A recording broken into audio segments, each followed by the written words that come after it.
নাগরিক পার্টির সংবাদ সম্মেলন 2026-27 অর্থ বছরের যে বাজেট হচ্ছে, আজকের এই সংবাদ সম্মেলনে আমাদের জাতীয় নাগরিক পার্টি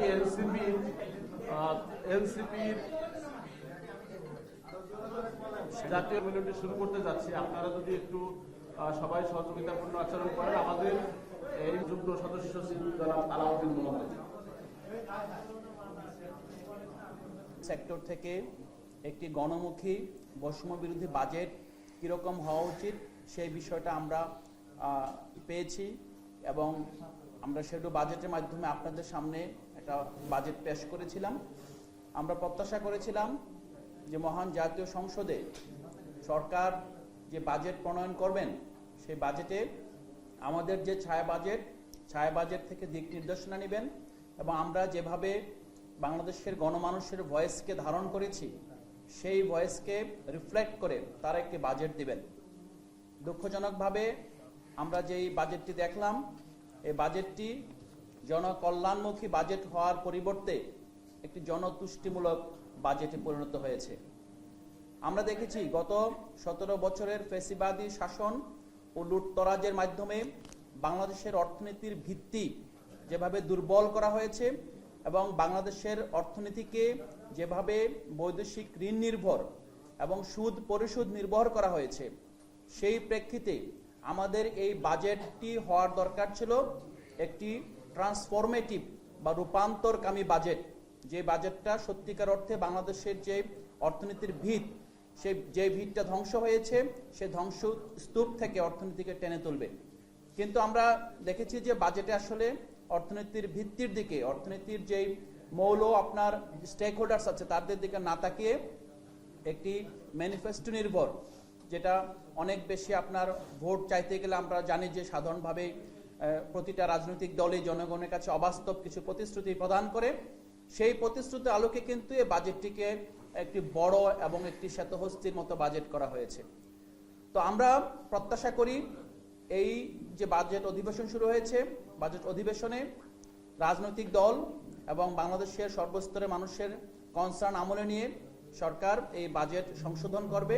সংশোধন করে সত্যিকার অর্থেই অর্থনৈতিক স্থিতিশীলতা কেবল নয়, অর্থনীতিকে আগামীতে যে একটা $1 ট্রিলিয়ন অর্থনীতিতে রূপান্তর করা এবং সবচেয়ে বড় যে বিষয় 2024 সালের যে গণ অভ্যুত্থানে যেভাবে কর্মসংস্থান, সুযোগের সমতা এবং একটা বৈষম্যহীন অর্থনীতির ভিত্তির জন্য বাংলাদেশের আপামর জনসাধারণ বিশেষ করে তরুণ সমাজ লড়েছে, সেই তরুণ সমাজের দিকে তাকিয়ে সেই ডেমোগ্রাফিক ডিভিডেন্ড কিভাবে তার সুফল আমরা গড়ে তুলতে পারি সেদিকে তাকিয়ে যাতে একটি জনকল্যাণকামী এবং একটি রূপান্তরমুখী বাজেট প্রদান করা যায় সেই প্রত্যাশা আমাদের থাকবে।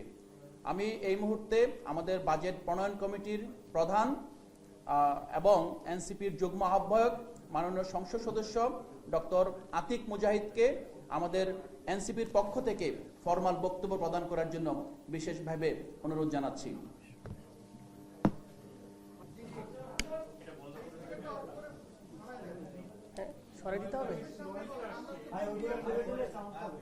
আকাঙ্ক্ষার প্রতিফলন ঘটায়নি, বরং আমরা চরমভাবে হতাশ এবং আমরা উদ্বিগ্ন প্রকাশ করতেছি।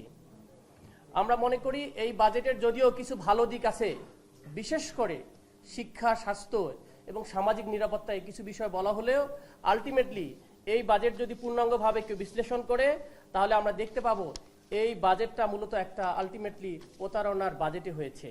বাজেটের যে আকারটা রয়েছে এটা কমপ্লিটলি একটা কাল্পনিক এন্ড ইউটোপিয়ান হয়েছে। যেমনটা বলেছে যে ইশতেহার ভিত্তিক একটা বাজেট হয়েছে। বাজেট নর্মালি যেভাবে হয় সংখ্যা ভিত্তিক অ্যালোকেশন হয় সেই স্টাইলে এখানে হয়নি। এবং এখানে আমার মনে হচ্ছে যে এত বড় বাজেট দিয়েছে 9,38,000 কোটি টাকা। একটা কথা আছে না, যত বড় বাজেট তত বড় নেতাকর্মীদের পকেট ভারী। এইটাকে সামনে রেখে করা হয়েছে কিনা সেটাও একটা প্রশ্নবোধক। কারণটা হচ্ছে একবারে 18% বাজেট বেড়েছে গত বছরের তুলনায়, এবং যেখানে এরকম একটা ভঙ্গুর অর্থনীতির আমরা উত্তরাধিকার হয়েছি এবং একটা ঋণ নির্ভর অর্থনীতির মাঝে আমরা এরকম একটা কাল্পনিক বাজেট আমরা বাজেটের উচ্চবিলাস জনগণের সাথে এটা একটা অন্যরকম বিষয় ঘটেছে। তা বাজেটগুলো আয় করবেন কোথা থেকে সেটা বলতে হবে না ক্লিয়ারলি। আহরণের আপনি একটা সংজ্ঞা দিলেন, ঠিক আছে, এনবিআরকে বললেন যে আপনি এত কোটি টাকা দিবেন আমাদেরকে। এই এনবিআরকে এন্ট্রিমের সময় যেন স্বচ্ছভাবে জনগণের ন্যায্যভাবে করগুলো আসে, এটার জন্য সংস্কারের প্রস্তাব দেওয়া হয়েছে। কিন্তু ওই সময় কোনোভাবে এটা হলো না। ওয়ার্ল্ড ব্যাংক $500 মিলিয়ন দিয়েছে এটাকে যেন সংস্কার করে আমাদের করটা যথাযথভাবে আসে। আনফর্চুনেটলি সেটাতে বড় বাধা দিয়েছেন আপনারা, বড় দল হিসাবে এটা নিয়ে কোনো কথাই বলেন নাই। যে এখন আপনি যে এনবিআর কে বাজেট দিয়েছেন 6 লক্ষ প্লাস কোটি টাকা এবং আয় কর করবেন 96-95 কোটি টাকা, সেটা কোনোভাবেই কিন্তু এটা আয় করা সম্ভব নয়। আমরা লাস্ট বাজেট পর্যন্ত দেখেছি আমরা 3,30,000 কোটি টাকা এখন পর্যন্ত উদ্র হয়েছে। তাহলে আপনি কিভাবে হাফ বাজেট আপনার মিসিং এখানে রয়েছে। সুতরাং লক্ষ্যমাত্রা আহরণের যে সিস্টেম কথা বলা হচ্ছে সেখানে কমপ্লিটলি আমাদের ইকুয়েশন কোনোভাবেই এখানে 6,90,000 কোটি টাকা উত্তোলন হবে না, বরং ম্যাক্সিমাম 4 লক্ষ থেকে 4.5 লক্ষ টাকা হবে। তার মানে এখানেও 2.5 লক্ষ কোটি টাকা আপনার ঘাটতি থাকতেছে। সুতরাং আপনাকে বললাম আমি কলা খাওয়াবো, এই খাওয়াবো, সেই খাওয়াবো, কিন্তু আমার কাছে টাকা নাই। কাইন্ড অফ প্রতারণা হয়। জনগণকে বলতেছেন এই বাজেট দেবো, এই করবো, এত এত অ্যালোকেশন, শুনে তো খুব ভালো লাগতেছে, আমি তো সবকিছু পেয়ে যাব। আলটিমেটলি কিন্তু আমার টাকা নাই। কয়েকদিন পর বাজেট আপনি কি করবেন, কাটসাট করবেন, বলবেন যে আমাদের বাজেট ঘাটতি, সুতরাং আমরা এটা দিতে পারতেছি না। তাহলে বাজেট সংকোচন করে ফেলবেন সামনে। এটাকে অন্যভাবে আপনি করতে পারেন আর কি। 3 নম্বর যেটা আছে, বাজেট ঘাটতির সাথে যে ব্যাংক ঋণের একটা ইস্যু আছে, দেখবেন আপনারা আয়ের সোর্সের ক্ষেত্রে এটাকে বলে ক্রাউডিং আউট অফ, এটা ইফেক্ট আছে। এটা একটা সিস্টেম হলো, আমরা বলছি 2 জায়গা থেকে ব্যাংকিং ঋণ নিব আমরা। হ্যাঁ, কোথা থেকে ঋণ নেবেন? একটা হচ্ছে ইন্টারনাল, একটা হচ্ছে এক্সটার্নাল। আপনারা জানেন কি না, আমাদের কিন্তু প্রায় 10 লক্ষর অধিক কোটি টাকা বৈদেশিক ঋণ রয়েছে। আর এখানে লোকালি হচ্ছে 8 লক্ষ কোটি টাকা ঋণ ব্যাংকিং সেক্টর থেকে নিয়েছেন। এটা যদি আবার 1 লক্ষ বাড়ে, এখনকার হিসেবে 1,12,000 আর 1 লক্ষ সামথিং, এই যে আবার 19-20 লক্ষ কোটি টাকার আপনি কি নিলেন, ঋণ নিলেন। এইভাবে যদি ঋণ একটা নিয়ে থাকেন, তাহলে ইন্টারনাল ব্যাংকগুলোর অবস্থা আপনি দেখেন। ব্যাংক ক্লিনিক্যালি অনেকগুলো ব্যাংক ডেথ হয়ে গেছে। এক্সিম ব্যাংক বলে অনেক, ইসলামিক ব্যাংক, সব ব্যাংকে মোটামুটি টাকা নাই, শূন্য অবস্থায়, সংস্কার করেন নাই, বরং ব্যাংক রেজুলেশন করে এসালমকে দেওয়ার মতো কাজ ঘটেছে। এইরকম একটা ভঙ্গুর ব্যাংকের সিস্টেমের মধ্যে আমরা মনে করি এই বাজেটে ব্যাংকিং সংস্কার নিয়ে কোনো স্পেসিফিক কথা হয় নাই। ব্যাংক রেগুলেশন নিয়ে খুব বেশি কিছুই হয় নাই। অনেক ব্যাংক ডেট, মানুষকে বোঝানো হচ্ছে আমাদের 66-68টা ব্যাংক রয়েছে, ব্যাপক ব্যাংক রয়েছে, এখান থেকে আমরা টাকা নেব, কিন্তু টাকাটা এখান থেকেও পাবেন না। তখন আপনার অল্টারনেটিভ অপশন থাকবে আপনি টাকা ছাপানো। টাকা ছাপাইলে আপনি ইনফ্লেশন হবে, কিন্তু আপনি বলছেন আপনি ভ্যাট কমিয়েছি। সুতরাং এই জায়গাটাতেও জনগণের সাথে বোঝা যাচ্ছে যে একটা প্রতারণা সামিল হয়েছে এবং একটা দিক নির্দেশনা খুব বেশি ক্লিয়ারলি আসে নাই। 3 নম্বর আরেকটা জিনিস দেখেন, আমাদের টিন অ্যাকাউন্ট রয়েছে বাংলাদেশে 1,28 কোটির মতো। এর মধ্যে আমাদের ভ্যাট ট্যাট দেয় কত, 15 লক্ষ, 44 লক্ষের মধ্যে অ্যাকুরেট ভ্যাট দেয় 16 লক্ষ আর কি। তো এই 40 লক্ষ ট্যাক্সের আন্ডারে আছে আমাদের, কিন্তু তার মধ্যে অ্যাকুরেট ট্যাক্স দেয় হচ্ছে প্রায় 16 লক্ষের মতো। তো সেখানে দেখেন আপনি আবার নতুন করে সংযুক্ত করলেন, যে কোনো একজন ব্যক্তি একটা ব্যাংক অ্যাকাউন্ট খুলতে গেলে টিন সার্টিফিকেট লাগবে। তারপরে মানুষ আর ফর্মাল চ্যানেলে যে টাকা লেনদেন করবে সেটাও করতে তারা ভয় পাবে। তার মধ্যবিত্তরা যে অনেক লো ইনকাম, তার ট্যাক্সের ভয়ে তারা করবে না। সুতরাং ইনফর্মাল ইকোনমি যদি বেশি হয়ে যায়, আপনি আলটিমেটলি গভর্নমেন্ট কিন্তু অন্য জায়গায় আমাদের ইকোনমিতে বিনিয়োগ আসবে না, কারণ ব্যাংকে টাকা নেই, মানুষ টাকা রাখবে না। সুতরাং এটা একটা অনেকের জন্য সমস্যার কারণ হিসেবে দাঁড়াবে। আর একটা বিষয় আমাদেরকে জানা দরকার, সেটা হচ্ছে ছোট ব্যবসায়ীরা, এদেরকে উৎস কর দেওয়া হয়েছে 0.25, বলতেছে আগেই টাকা কেটে নিবে। আপনার কাছে কেউ আসছে দিতে আসলো, ওখানে আগেই 20%। ছোট ক্ষুদ্র ব্যবসায়ীদের সমস্যা হয়ে যাবে। তারা তো আর মানে যত ছোট হোক না কেন, কিন্তু ক্ষুদ্র ব্যবসায়ী এক্সপান্ড করার ব্যাপারে আমাদের কথা ছিল। সেখানে আমরা দেখলাম যে সেখানে উৎস কর দেওয়া হয়েছে, সেটা আমরা মনে করি তীব্র বিরোধিতা করতেছি, এটা কোনোভাবে করা উচিত না। আরেকটা ইন্টারেস্টিং, আপনার ঢাকা শহরে বসবাস করলে অ্যাভারেজ আমরা বিভিন্ন সোর্স থেকে রিসার্চ দেখি যে মিনিমাম 36,000 টাকা লাগে জীবিকা উন্নয়ন মিনিমাম থাকার জন্য, যে পরিমাণ কস্টলি। আর সেখানে আমরা বলেছিলাম 4 লক্ষ 4.5 লক্ষ টাকার নিচে কোনোভাবেই, যেটা আমাদের করমুক্ত আয়সীমা, সেটা দেওয়ার কথা ছিল। কিন্তু আমরা গভর্নমেন্টকে দেখলাম মাত্র 25,000। আপনি যদি ইনফ্লেশন রেটটাও ধরেন, 25,000 বাড়িয়েছে, মানে 3,75,000 করেছে এর মধ্যে আয়সীমা। আপনি যদি ইনফ্লেশন রেটটাও ধরেন, তাও আপনার এটাকে হওয়ার কথা ছিল 3,85,000 টাকা। মানে আপনি ইনফ্লেশনটা ধরেও আপনি যদি করতেন এক্সিস্টিং সিস্টেমেও, তাও কিন্তু আপনার আরো বাড়ার কথা ছিল, যে মানুষকে ফ্রি মুক্ত। সেখানে আমরা দেখলাম এটা খুবই হতাশাজনক, এবং মানুষজন এখানে না বিশ্বাস, মাত্র 31,000 টাকা যদি আপনি ইনকাম করেন, তাহলে আপনি এর মধ্যে আপনি করসীমার মধ্যে চলে আসতে হবে, কিন্তু আপনি এখানে টাকা দিতে 2,500-3,000 টাকা, আপনার জন্য ক্ষতিকর। অনেক লোক চায়ের দোকানদার হতে পারে, ভাই যেটা বলতেছিল যে তার 1 লক্ষ টাকা ইনকাম হতে হবে, কিন্তু সে ব্যাংকিং চ্যানেলে ইনকাম করে না, কিন্তু আপনি ফর্মাল চ্যানেলে করেন। সুতরাং 31,000 টাকা ছোট একটা, আপনি অফিসের কর্মকর্তা, আপনি প্রাইভেট কর্মকর্তা, একটা ব্যাংকের চাকরি করেন, সাংবাদিকতা করেন, ফর্মাল চ্যানেলে লেনদেন করেন, আপনাকে কিন্তু ট্যাক্স দিতে হবে। কিন্তু ইনফর্মাল চ্যানেলে 1 লক্ষ আয় করতেছে, কিন্তু তাকে ট্যাক্সের আন্ডার নেই। সুতরাং এটাকে একটা আমরা মনে করি অনেকের প্রতি জুলুম হবে, এই করটাকে কোনোভাবেই বাড়ায়া অবশ্যই 4.5 লক্ষ নিয়ে যাওয়া উচিত। আরেকটা বিষয় আপনারা দেখবেন, দেশের অর্থনীতিতে আমাদের টাকা পাচার লক্ষ লক্ষ কোটি টাকা হয়েছে। এই কালো টাকা সাদা করার ব্যাপারে স্পষ্ট কোনো বক্তব্য আপনি দেখতে পাবেন না। আমরা মনে করি এটা জাতির জন্য একটা খুবই খারাপ অশনি সংকেত যে টাকা লেনদেন হয়ে যাবে, বাইরে যাবে, আবার এসে সাদা হয়ে যাবে। আমাদের এখানে কোনো ধরনের এটা নৈতিকভাবে সমস্যা, রাষ্ট্রীয় অর্থনৈতিকভাবে আমরা সমস্যা।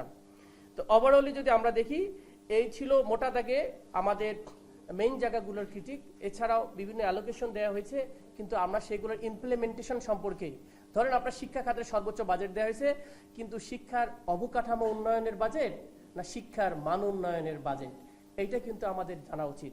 স্বাস্থ্য খাতে বাজেট দেওয়া হয়েছে, সেটা কি স্বাস্থ্যের অবকাঠামো উন্নয়নের বাজেট, নাকি অনেকগুলো ডাক্তার নিয়োগ, আমাদের বিভিন্ন ধরনের যেটা আমাদের মান ইমপ্লিমেন্টেশন কেমনে হবে এবং দুর্নীতি রোধ কিভাবে করবে সেগুলোর ব্যাপারে ওভারঅলি আমরা মনে করি আরো বেশি একটা সুন্দর বাজেট হতে পারত। কিন্তু সব মিলায়া যদি আমরা ক্যালকুলেশন করি, বাজেট 9,40,000 কথা আমাদের বাজেট দিয়েছে, আয় হয়েছে আপনার বলতেছে আমাদের এত টাকা, আসলে আয় হবে 5 লক্ষ কোটি টাকা। সুতরাং আপনি ওভারেজ 4 লক্ষ কোটি টাকা ধরেন যে 45% of the budget you will never have allocation, টাকা আসলে দিতে পাবেন না। তাহলে আপনি সেই বাজেটটাকে আপনি কি বাজেট বলবো? যেটা প্রথমে বলেছি, একটা প্রতারণার শামিল বাজেট।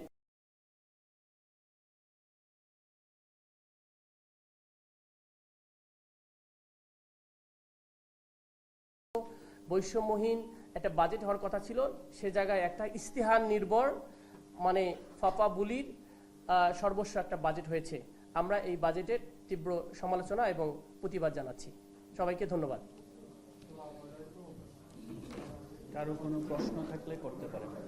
আমরা ইতিমধ্যে প্রস্তাব দিয়েছি, আমরা এসএমই খাতের উন্নয়নে আমাদের বিশেষ পরিকল্পনা আছে। নিম্ন আয়ের মানুষকে কিভাবে স্বকর্মসংস্থানে নিয়োজিত করা যায় সেই বিষয়ে আমাদের পরিকল্পনা ইতিমধ্যে দিয়েছি। আমরা যদি এখন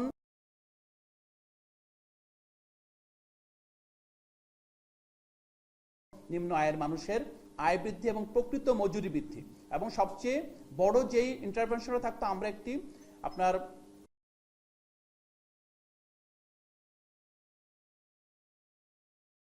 কাঠামো আমরা এখানে বাস্তবায়ন করব।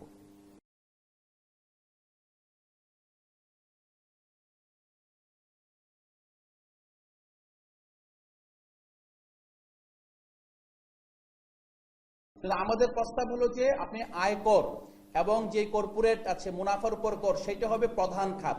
প্রত্যক্ষ আয়কর হবে আপনার রেভিনিউ উপার্জনের প্রধান খাত, পরোক্ষ কর না। এটার জন্য কি করতে হবে? এটার জন্য আপনার পুরো যে কর প্রশাসনকে ঢেলে সাজাতে হবে। এখন যে এনবিআর আছে, এনবিআর অটোমেশন লাগবে, এবং সাধারণ জনগণ কিন্তু সরকারকে ট্যাক্স দিতে চায়, কিন্তু বাধাটা হলো এখানে যাদের কাছে ট্যাক্স দিবে তাদের হয়রানির কারণে এমন একটা সিস্টেম করে রাখা হয়েছে, জনগণ কর দিতে ভয় পায়। জনগণ মনে করে আমি যদি একবার কাঠামোর ভিতরে ঢুকে যাই, হয়তোবা আমাকে অডিট দিয়ে অথবা বিভিন্নভাবে হয়রানি করা হবে। এই ভয়টা আমরা কাটাতে হবে, এবং আমরা চাইবো যে সবসময় যারা বেশি আয় করে তাদেরকে বেশি ট্যাক্স করতে হবে। প্রোগ্রেসিভ ট্যাক্সেশন চাই, আমরা কোনোভাবেই রিগ্রেসিভ ট্যাক্সেশন চাই না। সবচেয়ে বড় কথা, আমরা যেই প্রস্তাবটা দিয়েছিলাম যে যারা 4.5 লক্ষ টাকা পর্যন্ত আয় করবে বার্ষিক, তাদের 4.5 লক্ষ টাকা পর্যন্ত করমুক্ত আয় সীমা। মানে কি, আপনার যদি 4.5 লক্ষ টাকা আয় করেন আপনাকে কোনো ট্যাক্স দিতে হবে না, 4.5 লক্ষ টাকা পরে ট্যাক্স দিতে হবে। কিন্তু এখন কি করা হচ্ছে, 3,75,000 টাকা আপনার যাদের আয় করে তারপর থেকে আপনাকে ট্যাক্স দিতে হবে। অপরপক্ষে যে ইনফরমাল সেক্টর, প্রায় 85% মানুষ কিন্তু ইনফরমাল সেক্টরে কাজ করে, তাদের কিন্তু ট্যাক্সের আওতায় আনা যাচ্ছে না, এবং তাদেরকে ট্যাক্সের আওতায় আনায় সরকারের কিন্তু সুস্পষ্ট পরিচালনা মানে কোনো পরিকল্পনা নেই। আমরা বলছি যদি আমাদেরকে সত্যিকার অর্থেই মধ্যম আয়ের অর্থনীতি হতে হয়, আমাদের এত